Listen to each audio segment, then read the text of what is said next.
बारिश का पानी पेड़ों के पत्तों से टपक रहा था। बरसात के कारण सभी पेड़ पौधे बहुत खुश थे। ऐसे मौसम में कालू कौवे और गोरी कौवी का चाय का ठेला तो कुछ ज्यादा ही चलने लगा था, क्योंकि बारिश के मौसम में सभी पक्षी चाय बहुत शौक से पीते थे।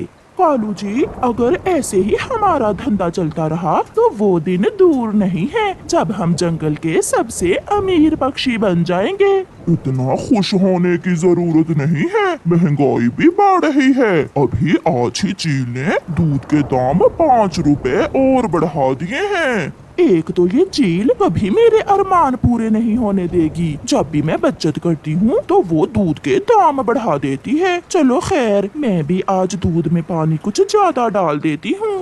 अगर ऐसे दूध में पानी बढ़ाती जाओगी तो कोई हमारी चाय पीने भी नहीं आएगा। तो क्या मैं खालिस दूध पत्ती पिलाऊं पक्षियों को? चिड़िया, दरवाजा खोलो, जल्दी करो। मिठू तोता चिड़िया के घर के दरवाजे पर दस्तक देता है। मिठू, क्या हुआ? इतनी भी क्या जल्दी है? चिड़िया बहन, ऐसे बारिश के मौसम में मेरा चाय पीने को बहुत मन कर रहा है। चलो हम कौवे की दुकान से चाय पी कर आते हैं। अच्छा ही हुआ मिठू जो तुम आ गए। चाय पीने को तो मेरा भी बहुत मन कर रहा था। चलो साथ चलते हैं। फिर चिड़िया और मिठू तोता कालू कौवे की दुकान से चाय पीने चले जाते हैं। ये लो मिठू और चिड़िया, गरम गरम चाय।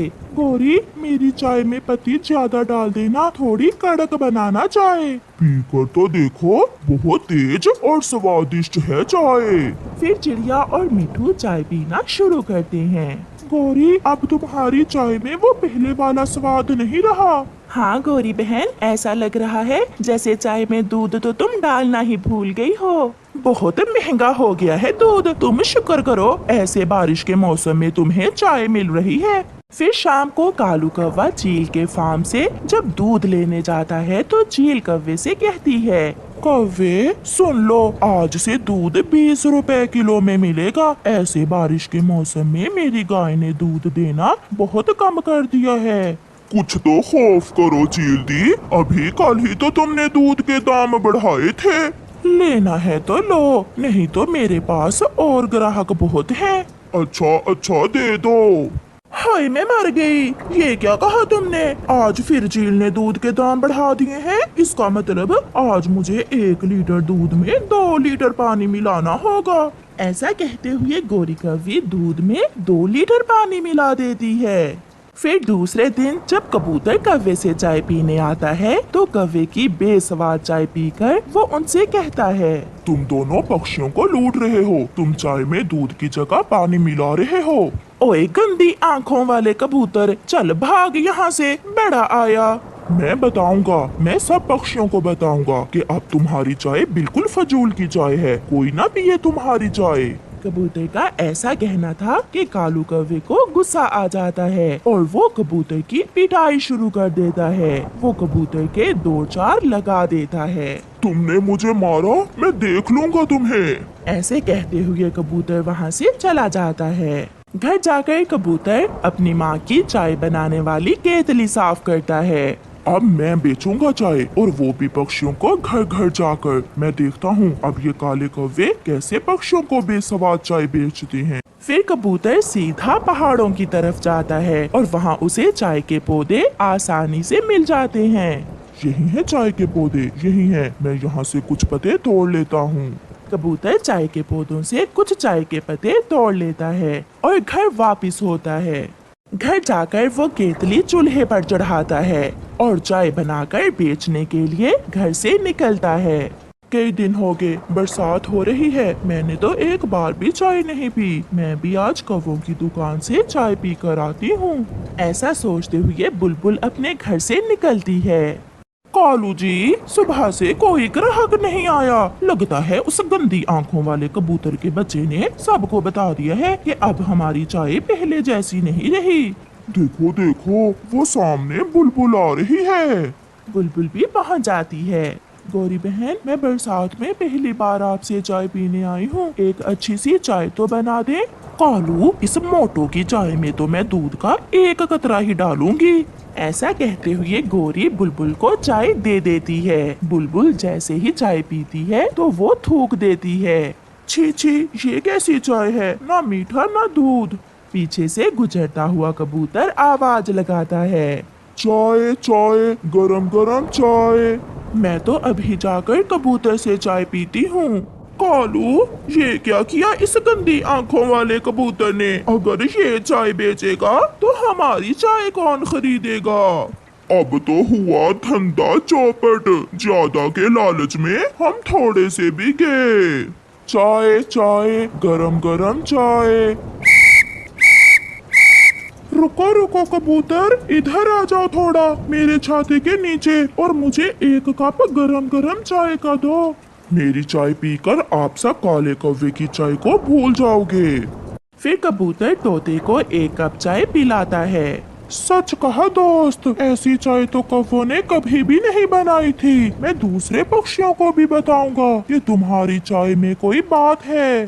कबूतर आगे बढ़ता है। फिर ऐसे कुछ दिनों बाद कबूतर जंगल में चाय की दुकान बना लेता है और साथ में गरम गरम पकोड़े भी। वो हर एक टेबल पर छाता लगाता है और सब पक्षी बरसात के मौसम में कबूतर की चाय और पकोड़ा बहुत पसंद करते हैं। कबूतर भैया, अब आएगा मजा बरसात का, गरम गरम चाय और गरम गरम पकोड़े। दूसरी तरफ कौवे बैठे मक्खियां मार रहे थे और उनके पास कोई भी पक्षी चाय पीने नहीं जाता और उन्हें लालच की सजा मिलती है। कालू कौवे ने 2 शादियां कर रखी थीं, मगर उसका किसी को पता न था। और तो और उसकी दोनों पत्नियों में से भी किसी को पता न था कि उनके पति जी ने 2-2 शादियां की हुई है, क्योंकि कालू कौवा बहुत शातिर था। कालू जी, ये कैसा बिजनेस है जिसके लिए आपको 5-5 दिन दूसरे जंगल में जाकर रहना पड़ता है? मेरा बड़ा व्यापार है, अगर काम ऐसे ही चलता रहा तो मैं एक ना एक दिन जंगल का सबसे अमीर पक्षी बन जाऊंगा। अच्छा, अब जल्दी से मुझे खाना दो, मेरे धंधे का समय होने वाला है। फिर उसकी पहली पत्नी गोरी कौवी उसे खाना देती है। कालू खाना खा लेता है। अब मैं जा रहा हूँ और मैं 2 दिन बाद लौटूंगा। ऐसा कहते हुए कालू कौवा घर से निकलता है।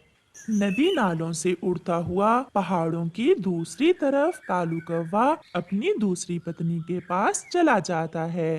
कालू जी, ये क्या तुम 2-2 दिन गायब रहते हो? कहाँ गए हुए थे? पिंकी, बताया तो है, मेरा बिजनेस ही ऐसा है, कभी यहाँ तो कभी वहाँ, मुझे काम के लिए आना जाना पड़ता है। चलो अब बातें ना बनाओ और जल्दी से मेरे साथ चलो। मगर कहाँ? मुझे अपने लिए कुछ मेकअप का सामान लेना है। मैं साथ जाकर क्या करूँगा? तुम अकेली ही चली जाओ।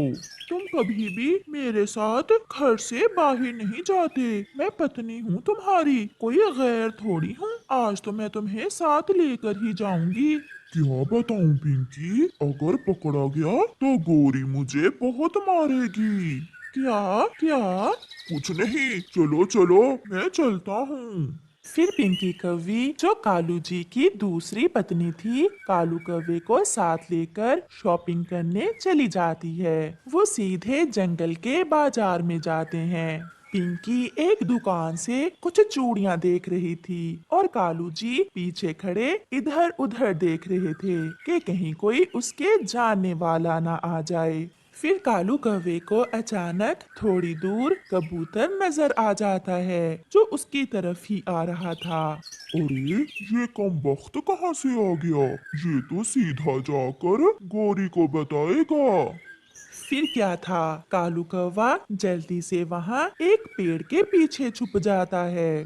पक्षी, क्या लाल रंग की चूड़ियां हैं आपके पास? हाँ हाँ, लाल, हरी, नीली, मेरे पास सब रंग हैं। भाई जी, क्या अपने लिए चूड़ियां खरीद रहे हो? नहीं नहीं, मेरी पत्नी ने शादी पर जाना था, अभी अभी उसने मुझे फोन किया है कि आते हुए उसके लिए लाल चूड़ियां ले आऊं। अरे, ये कालू कहाँ चला गया? कालू कालू कहाँ हो? कहाँ चले गए तुम? कौन कालू? आप किसे देख रही हैं? मेरा पति। और कौन कालू कौवा? कहीं ये कालू कौवा हमारे जंगल वाला ही तो नहीं, मगर ये उसकी पत्नी कैसे हो सकती है? उसकी पत्नी तो गोरी कौवी है। फिर कबूतर चूड़ियां लेकर वहां से चला जाता है और आहिस्ता से कालू जी भी पेड़ के पीछे से निकलकर आ जाते हैं। कहाँ चले गए थे तुम? मैं कब से तुम्हें आवाजें दे रही थी। कालू कौवा पिंकी के कान के साथ चोंच लगाता है। कल से मेरा पेट खराब है, बार बार वॉशरूम आ रहा है। और कहाँ था? अच्छा चलो चूड़ियों के पैसे दो, अभी मुझे लिपस्टिक भी लेनी है। वो कबूतर क्या पूछ रहा था? कुछ नहीं, बस वैसे ही चूड़ियों का पूछ रहा था। शुक्र है बच गया। चलो पिंकी, अब आगे जाते हैं। ऐसे कालू कौवा डरता हुआ अपनी दूसरी पत्नी को शॉपिंग करवा रहा था। चिड़िया बहन, बहुत मुश्किल है पेट पालना भी। मेरा कालू अब दिन रात मेहनत करता है, 5-5 दिन घर से बाहर रहता है बेचारा। अच्छा, दिल तो नहीं मानता, वो ऐसा है नहीं, उसने तो कभी सारी जिंदगी मेहनत नहीं की, अब कैसे इतना मेहनती हो गया। उसने खुद को बदल लिया है, अब मेरा कालू पहले जैसा नहीं रहा। चिड़िया और गोरी कौवी ऐसे बातें कर रही थी कि कालू कौवा भी वहाँ आ जाता है। गोरी, चलो घर चले, मैं बहुत थका हुआ हूँ, 3 दिन बाद घर लौटा हूँ। कालू भैया, क्या काम शुरू कर लिया है आजकल? मैंने दूसरे जंगल में नया व्यापार शुरू किया है, अभी नया नया है, इसलिए अभी ज्यादा मुनाफा नहीं होता।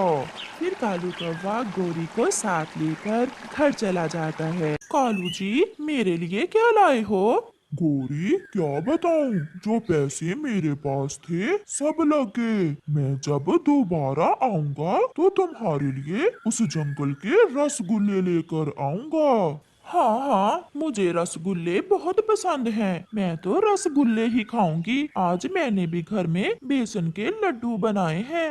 रात को कालू कौवा और गोरी सो जाते हैं और फिर जब कालू कौवा सुबह जाने लगता है तो अपनी पत्नी से कहता है। गोरी, 2-4 बेसन के लड्डू दो, मैं अपने नौकर के लिए ले जाता हूँ।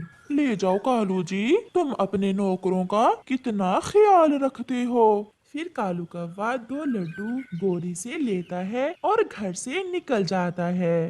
आज तो पिंकी जी बेसन के लड्डू खाकर खुश हो जाएगी। कालू कौवा पिंकी के पास जाते हुए ऐसे सोच रहा था। पिंकी, देखो तो मैं तुम्हारे लिए क्या लाया हूँ। बेसन के लड्डू, मुझे तो ये लड्डू बहुत पसंद हैं। मेरी माँ बनाया करती थी बेसन के लड्डू। फिर पिंकी अपने पति कालू कौवे से वो बेसन के लड्डू लेकर खा लेती है। ऐसे ही कालू का नाटक चलता रहता है और बड़ी होशियारी से किसी को भी पता नहीं चलने देता कि उसने 2-2 शादियां कर रखी हैं। एक दिन गोरी कौवी उड़ती उड़ती जा रही थी कि उसे पिंकी नदी पर बैठी दिखती है। गोरी उसके पास जाती है। अरे पिंकी, तुम यहाँ कैसे? गोरी, मेरी पुरानी सहेली, मैं तो इसी जंगल में पहाड़ों की दूसरी दिशा में रहती हूँ। क्या शादी कर ली है या नहीं अभी? हाँ कर ली है, अभी अभी थोड़े दिन पहले ही मैंने शादी की है कालू कौवे से। कालू का नाम सुनकर गोरी चौंक जाती है। फिर वो समझती है कि होगा कोई और कालू। मेरा पति बहुत अच्छा है, कल मेरे लिए बेसन के 2 लड्डू भी लाया था। क्या बेसन के लड्डू? हाँ, बेसन के लड्डू तो कल कालू मुझसे लेकर गया था। फिर गोरी कौवी को थोड़ी थोड़ी शक पड़ जाती है और गोरी कौवी पिंकी कौवी से कहती है। पिंकी, कल तुम्हारी दावत है मेरे घर में, बड़ी देर बाद मिली हो तुम, इकट्ठे खाना खाएंगे, पीपल के बड़े पेड़ पर है मेरा घर। अच्छा, अब मैं चलती हूँ, मेरे पति जी मेरा इंतजार कर रहे होंगे। ऐसा कहते हुए पिंकी कौवी वहाँ से चली जाती है। कालू जी, कल मैं जंगल की दूसरी दिशा में अपनी सहेली के घर जाऊंगी, बड़े लंबे समय बाद मिली है मुझे मेरी सहेली। ये तो ठीक हो गया। मुझे भी कल बिजनेस के लिए कहीं जाना है। कालू पिंकी से ऐसे कहता है क्योंकि उसे कल गोरी के पास जो दिन गुजारना था। फिर क्या था कि दूसरे दिन गोरी कव्वी पूरा इंतजाम कर लेती है। कालू कौवा घोंसले में लेटा हुआ खर्राटे ले रहा था जब पिंकी कव्वी गोरी के घर आती है। वो तो गोरी के घर आते ही कालू को देखकर चौंक जाती है। सहेली, ये क्या मेरे पति कालू जी क्या यहाँ काम करते हैं? ये तो 2 दिन के लिए बिजनेस के सिलसिले में कहीं गए हुए थे। पिंकी, ये मेरा पति है कालू कौवा। अच्छा, तो अब मैं समझी। पति जी मेरे साथ बाहर क्यों नहीं जाते हैं? और क्या बिजनेस करते हैं ये? 5-5 दिन घर से बाहर रहते थे। फिर कालू की दोनों पत्नियां झाड़ू उठा लेती हैं और उठने से पहले पहले 5-7 लगाती हैं। बचाओ बचाओ। ऐसा कहते हुए कालू घर से भाग जाता है मगर उसकी दोनों पत्नियां उसके पीछे पीछे थीं। अब तो कालू बहुत पिटने वाला था।